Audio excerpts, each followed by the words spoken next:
BJP corporator అభ్యర్థి మహదేవప్ప మృతిపై BJP నేతలు ఫైర్ అయ్యారు. అధికార పార్టీ వేధింపులు తట్టుకోలేకనే మహదేవప్ప బలవన్మరణానికి పాల్పడ్డారని తెలంగాణ బీజేపీ చీఫ్ రామచంద్రరావు ఆరోపించారు. దీనిపై నిష్పక్షపాతంగా విచారణ జరిపించాలని డిమాండ్ చేశారు. మహదేవప్పది బలవన్మరణం కాదు, కాంగ్రెస్ చేసిన హత్యగా బండి సంజయ్ ఆరోపించారు. కాంగ్రెస్ సర్కార్ బీజేపీ అభ్యర్థుల్ని భయపెడుతోందన్నారు బీజేపీ ఎంపీ లక్ష్మణ్.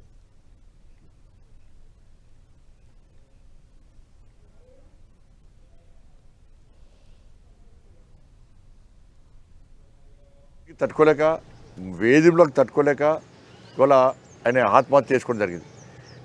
ఇది ఆత్మహత్య కాదు, కాంగ్రెస్ పార్టీ ప్రభుత్వం చేసిన హత్యగా ఇలా భావించాల్సి వస్తున్నది. చేతగాని దద్దమ్మ పార్టీ కాంగ్రెస్ పార్టీ వల్ల మీకు ధైర్యం ఉంటే, మీకు చీము నెత్తురుంటే డైరెక్ట్ బరిలో దిగి మీకు గెలిపేందో చూపట్టండి. పిరికి పందల లెక్క, సేవ చేసిన లెక్క, చాతగానం లెక్క ఇవాళ భారతీయ జనతా పార్టీ కార్యకర్తలను వేధింపులకు గురి చేస్తే ఇవాళ తగిన గుణపాఠం చెప్తాం. భయపడే ప్రసక్తి లేదు. మీ ఏం కాదు, కాంగ్రెస్ పార్టీతో ఏం కాదు. ప్రజలు రోడ్ల మీద తిరిగేపడే పరిస్థితి ఉన్నది. తిరుగుమని రాష్ట్ర ముఖ్యమంత్రిని తిరుగుమని చెప్పి రోడ్ల మీద తిరుగుమని చెప్పాను. మీ మంత్రులను రోడ్ల మీద తిరుగుమని చెప్పాను. రాళ్లతో కొట్టే పరిస్థితి వచ్చింది తెలంగాణ రాష్ట్రంలో. ఈ ఎన్నికలు వస్తాయి పోతాయి. ఎన్నికల తర్వాత మిమ్మల్ని వదిలిపెట్టే ప్రసక్తి లేదు. ఏ స్థాయికి దిగజారి ఒత్తిడులకు, బెదిరింపులకు, వేధింపులకు పాల్పడి భారతీయ జనతా పార్టీ అభ్యర్థులను ఎన్నికల బలి తప్పించడానికి అనేక కుట్రలు పండుతున్న ఉదంతం నిన్న మక్తల్ మున్సిపాలిటీలో ఒక ఆదివాసీ గిరిజనుడు, ఎరుకల సమాజానికి సంబంధించిన వ్యక్తి, బీజేపీ కార్యకర్త మహదేవప్ప అక్కడ మున్సిపల్ వార్డుకు పోటీ చేస్తూ ఉంటే అతన్ని మరి బరిలో నుంచి తప్పుకోమని చెప్పి ఒకవైపు మంత్రి బెదిరింపులకు పాల్పడడం, ఒత్తిడి చేయడం. అది ముఖ్యమంత్రి సొంత జిల్లా. ఇది మహబూబ్నగర్ ఉమ్మడి జిల్లా.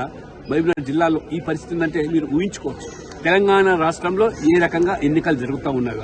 ఇవాళ ఆ వేధింపులు, ఒత్తిడి తాళలేక ఆ అబ్బాయి బీజేపీ అభ్యర్థి నిన్న ఉరి వేసుకొని చనిపోవడం జరిగింది. ప్రజాస్వామ్యం మీద నమ్మకం ఉన్నదని చెప్పుకునే కాంగ్రెస్ పార్టీ ఉదయం లేస్తే రాజ్యాంగాన్ని పట్టుకుని ఢిల్లీలో మరి ప్రకంపనలు చేసేటువంటి రాహుల్ గాంధీ ఇవాళ జవాబు చెప్పాలి. రేవంత్ ప్రభుత్వమా, రాబందర్ ప్రభుత్వాన్ని ఒకసారి మనం ఆలోచిస్తాం. ఇది ఆత్మహత్య కాదు, ఇది హత్యగానే మేము భావిస్తాం. పోలీసులు కూడా చెప్తా ఉన్నాను నేను, మీరు నా చట్టపరంగా మీరు పోకపోతే తీవ్రమైనటువంటి పరిణామాలను మీరు ఎదుర్కోవాల్సి వస్తుంది. మీరు కార్యకర్తలు గారు, మీరు గవర్నమెంట్ జాబ్స్, గవర్నమెంట్ ఉద్యోగస్తులు, మీరు ప్రజలకు అందరి రకాలుగా మీరు సహకారం చేయాలి. ఒక పార్టీ కోసం మీరు పోలీసుల ఉద్యోగం లేరు. ఏ విధంగా మీరు మారుస్తారండి ఎఫ్ఐఆర్ ఒక వర్షాన్ని? ముఖ్యమంత్రి చెప్పని మారుస్తారా? మంత్రి చెప్పని మారుస్తారా? ప్రజలు ఏం కావాలి? ఈ యొక్క జిల్లాలో తప్పుడు ఎఫ్ఐఆర్ ఎట్లా రాస్తారు? ఒక చోటనో ముఖ్యమంత్రి గారి తమ్ముడే అన్ననో వచ్చి పార్టీ మార్పిస్తారు మా వాళ్ళని. అక్కడ కూడా ఎస్టీ లంబాడ, ఇక్కడ ఎస్టీఏ. అంటే ఎస్టీల మీద మీ వ్యతిరేకత ఉందా తెలుసు.